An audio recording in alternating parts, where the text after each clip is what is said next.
We moved to the house on Maple Street at the start of spring. It wasn't perfect, the roof needed work, the backyard was a mess. But we weren't in a position to be picky. After the chaos of the past year, all Claire and I wanted was a fresh start for our daughter, Lily. Lily was 6 and still clinging to the kind of imagination that only kids have.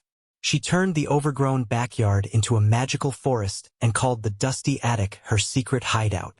"It's like a treasure chest," she said the first time she climbed up the creaky stairs. First, everything felt normal.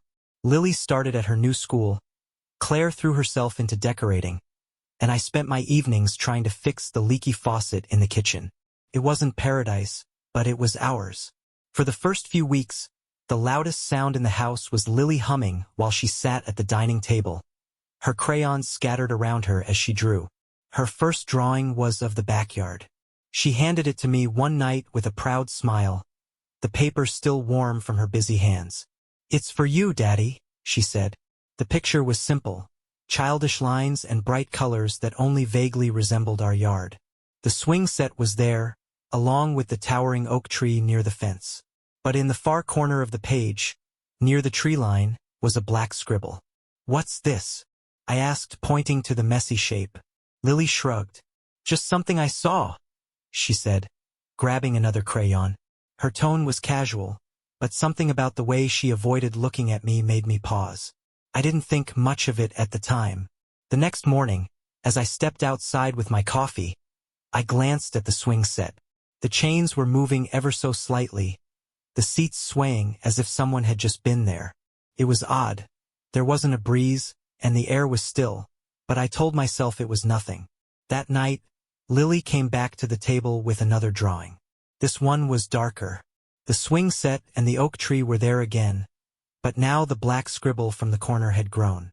It wasn't just a random shape anymore. It looked like a figure, tall and thin, its arms stretched toward the swings. "What's that?" Claire asked, her tone light and curious. "The man," Lily said without looking up. Claire and I exchanged a glance. "The man?" I asked. "He watches the swings," Lily said simply, still focused on her drawing. "Sometimes he stands by the tree." That night, I lay awake in bed, staring at the ceiling. Claire had brushed it off, saying Lily was probably just letting her imagination run wild. But something about the way she'd said it, the calmness, the certainty, stuck with me. Around midnight, I got up to get some water.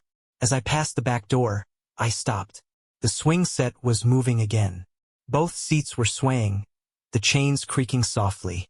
My stomach tightened as I stared out into the dark yard. There was no wind, no movement, but the swings didn't stop. The next day, another drawing appeared. This one wasn't of the backyard. It was the living room. Claire and I were in it, sitting on the couch. Lily had drawn herself too, standing by the fireplace. But there was something else in the room. The figure. The same tall, thin figure from the backyard, its arms stretched toward us. When I showed Claire, she frowned. Maybe she saw something on TV? That evening, we sat down with Lily at the table. "Sweetheart," Claire began, "these pictures you're drawing, where do they come from?" Lily looked up, her face calm. "I don't make them up," she said softly. "I just draw what I see." That night, Claire and I talked in hushed voices after Lily went to bed. "It's probably nothing," Claire said, though her tone was uncertain. "Kids do this kind of thing all the time. She's just adjusting to a new place." I nodded, but I couldn't shake the uneasy feeling in my chest, especially when Lily's next drawing showed a dog.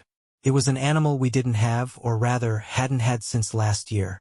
Our old Labrador, Max, had passed away months before we moved. But there he was, drawn in Lily's careful strokes, sitting by the back door. I asked her about it, trying to keep my voice light. "Why did you draw Max?" Lily looked up, her expression blank. "He's waiting outside," she said. I froze. That night, I checked the backyard again, my breath fogging in the cool air. The swing set was still. The oak tree stood in its usual silent place. And for a moment, I thought maybe I'd imagined everything. But as I turned to go back inside, I heard it. the faint sound of claws scratching at the door. I stood frozen at the back door, staring into the yard. The sound of claws scratching against the wood was faint, almost hesitant, like something testing the barrier. I told myself it was the wind, or maybe a stray animal that had wandered into the yard. But deep down, I didn't believe it. Slowly, I reached for the doorknob, my breath hitching. The scratching stopped. The silence was deafening. "Get it together?" I muttered, forcing a laugh that sounded hollow even to me. I unlocked the door and pulled it open. The yard was empty. The swing set stood motionless under the faint light of the moon, and the oak tree cast long, crooked shadows across the grass. Nothing moved. I stepped outside, shivering as the cool air hit me. The ground was soft beneath my feet, damp from the evening dew. But something caught my eye. Near the back door in the dirt were tracks.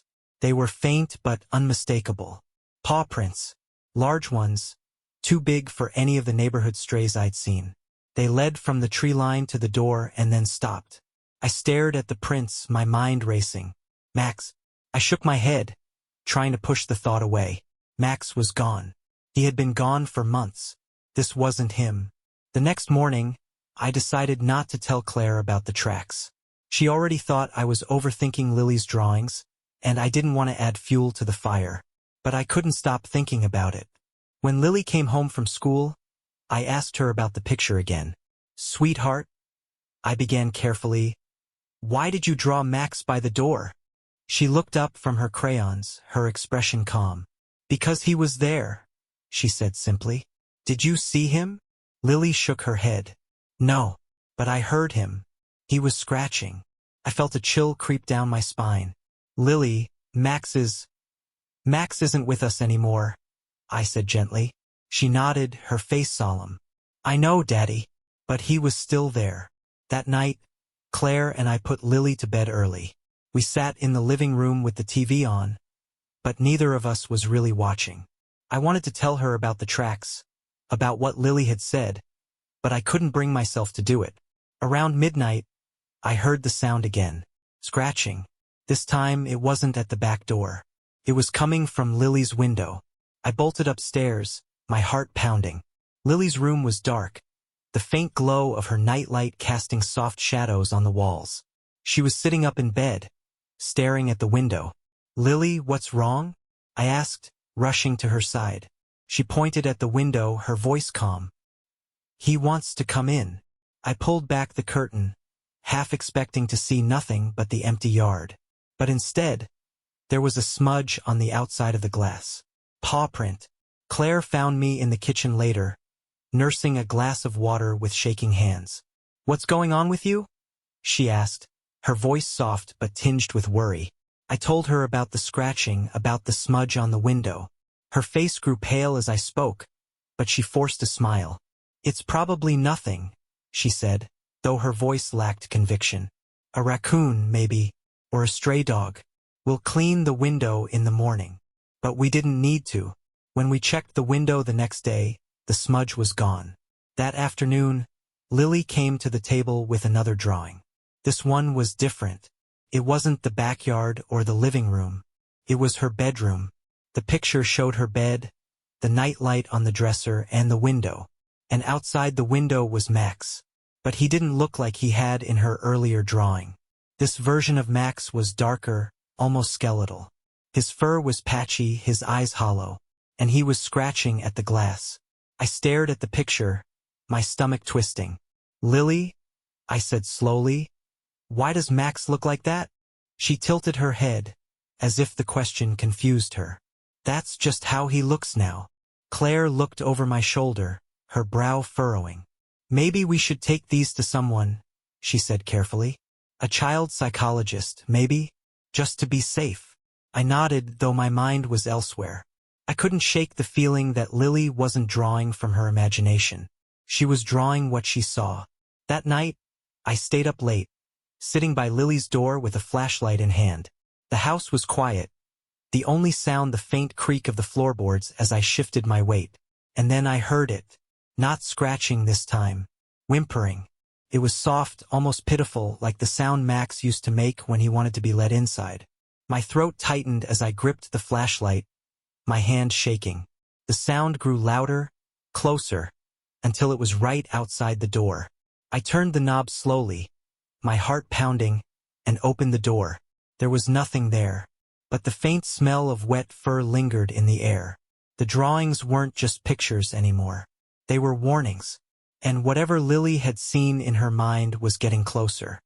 The next morning, I couldn't shake the dread clawing at my stomach.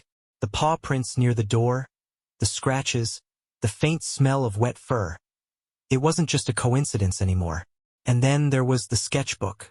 The drawings inside weren't just similar to Lily's. They were the same.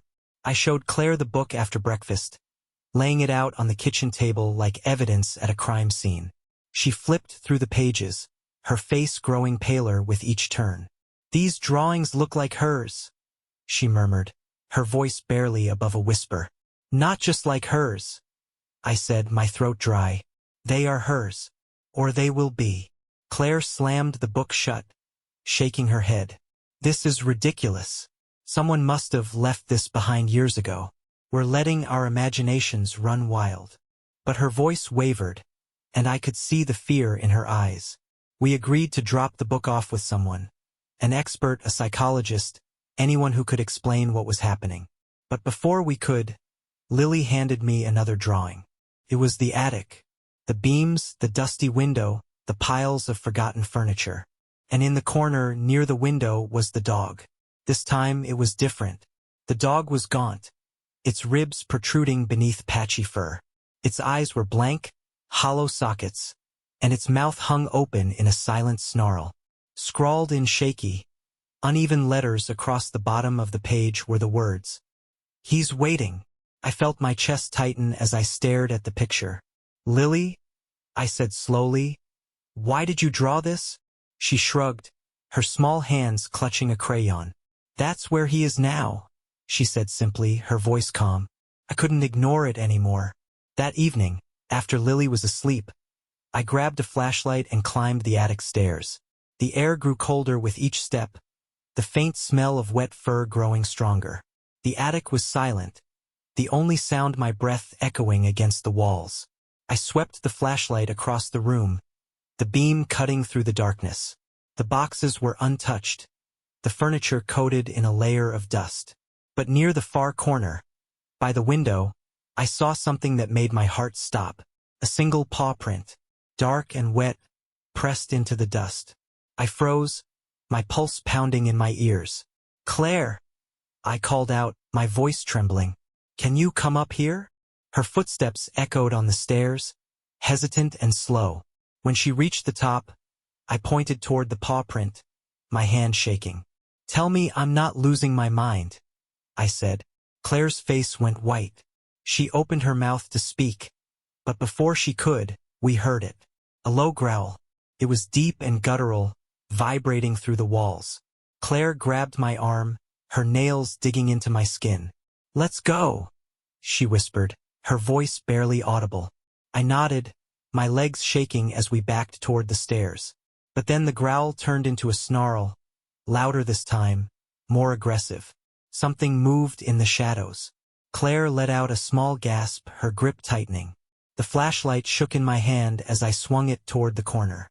For a split second, I thought I saw something. A flash of matted fur, the gleam of bared teeth. And then it was gone. We bolted down the stairs, slamming the attic door shut behind us. I pushed a chair under the handle, my hands trembling as I tried to catch my breath. "What the hell was that?" Claire demanded, her voice frantic. I didn't have an answer. That night, we both stayed up, sitting at the kitchen table with the lights on. Every creak of the house made us jump, every gust of wind outside sending chills down our spines. Around 2 a.m., Lily came downstairs. She didn't look scared. She looked confused. "Why are you guys up?" she asked, rubbing her eyes. "Did you hear him too?" Claire and I exchanged a look, the color draining from her face. "Hear who? Sweetheart?" Claire asked, her voice tight. "The man in the attic," Lily said simply. My stomach dropped. "What man?" I pressed, trying to keep my voice steady. Lily tilted her head, as if the question confused her. "The one who's been watching," she said. Her words sent a chill through me, but it was her next sentence that made my blood run cold. "He doesn't like when you go up there." The attic wasn't just a storage space anymore. It was something else entirely. And whatever or whoever was up there, it wasn't finished with us. Claire didn't sleep that night. Neither did I. Lily's words echoed in my mind.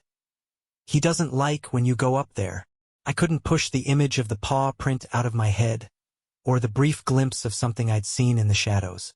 The house felt different now. Oppressive. We agreed to call someone the next day, a pest control company, maybe even the police. But deep down, I knew they wouldn't find anything. Whatever this was, it wasn't just a raccoon or a stray animal. The morning passed in a haze. Claire tried to act normal, making pancakes and asking Lily about school, but her forced smile betrayed her nerves. Lily seemed oblivious to the tension, happily munching on her breakfast. As I sipped my coffee, I noticed something strange. Lily's hands were smudged with black. "What's that on your hands, sweetheart?" I asked, my voice careful. She glanced down, frowning as if noticing it for the first time. "I don't know," she said. "Maybe it's from my crayons?" Claire shot me a look, her expression uneasy. I didn't press the issue, but the sight of those smudges made my chest tighten. That afternoon, as Claire took Lily to a playdate, I decided to check the attic again. Something inside me told me I couldn't leave it alone. The air felt heavier as I climbed the stairs, each step creaking under my weight. When I reached the top, I hesitated. The faint smell of wet fur was still there, mingling with the musty scent of old wood. I gripped the flashlight tightly, my palms slick with sweat, and pushed the door open. The attic looked the same as before. Boxes stacked haphazardly, dust coating every surface. But as I swept the flashlight across the room, something caught my eye. A new paw print. This one was larger, deeper, pressed into the dust near the center of the room. And beside it was something else. A footprint. Bare. Human. My heart pounded as I moved closer, my flashlight trembling. The footprint was small, almost childlike, and it led toward the far corner of the attic. "Hello!" I called out, my voice cracking. The silence that followed was deafening. But then I heard it. A faint shuffling sound, coming from the shadows near the window. I swung the flashlight toward the noise, and for a split second, I saw something move. It wasn't an animal. It was a man. He was crouched low, his face hidden in the shadows, his thin frame barely visible in the dim light. But I could see his hands, long bony fingers curled against the floor, smudged with black. He didn't move. He didn't speak. He just stared. I stumbled backward, my breath coming in short, panicked gasps. "Who are you?" I demanded, my voice trembling. He didn't answer. I turned and ran, slamming the attic door shut behind me and shoving a chair under the handle. My hands shook as I called Claire, my voice frantic. "You need to come home," I said. "Now." When she arrived, I told her everything. The paw prints, the footprint, the man. Claire stared at me, her face pale. "You saw him?" she whispered. I nodded, my throat dry. "What do we do?" she asked, her voice shaking. Before I could answer, we heard it. A loud crash from upstairs, followed by the sound of something heavy being dragged across the floor. We froze, our eyes locked. "He's still up there," Claire whispered. I grabbed the nearest weapon I could find, a fireplace poker, and motioned for Claire to stay behind me. We crept up the stairs, the floorboards groaning under our weight. When we reached the attic door, I hesitated. The chair I'd shoved under the handle had been knocked over. The door was slightly ajar. I pushed it open slowly, my heart hammering in my chest. The attic was dark, the faint smell of wet fur stronger than ever.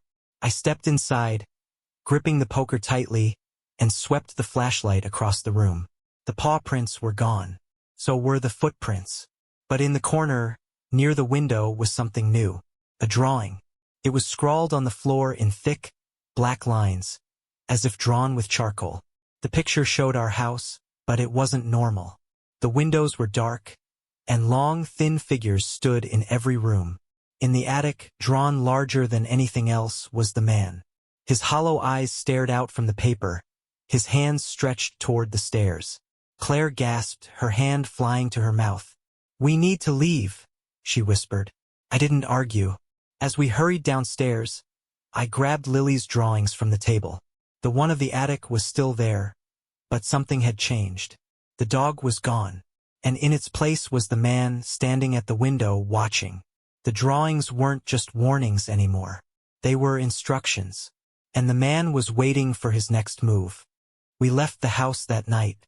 I didn't care that we had nowhere to go, or that it was nearly midnight. Claire packed a bag for Lily while I threw the drawings and sketchbook into a garbage bag and shoved it into the trunk. I didn't want them near us. Lily didn't understand. "Why are we leaving?" she asked, her small face scrunched in confusion. Claire knelt down, brushing Lily's hair back gently. "We're just going to take a little trip, sweetheart," she said, her voice calm. "Someplace safe." The word safe hung in the air like a challenge. I didn't feel safe. Not with the man still up there. And certainly not with the growing feeling that Lily's drawings weren't just predictions. They were instructions. We checked into a motel a few towns over, its flickering sign casting eerie shadows across the parking lot. Claire fell asleep quickly, her exhaustion finally catching up to her.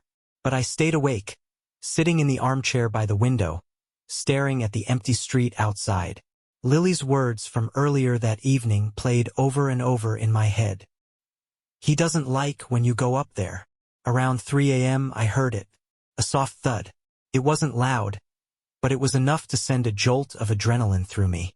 I got up, my movements slow and deliberate, and opened the door to the motel room.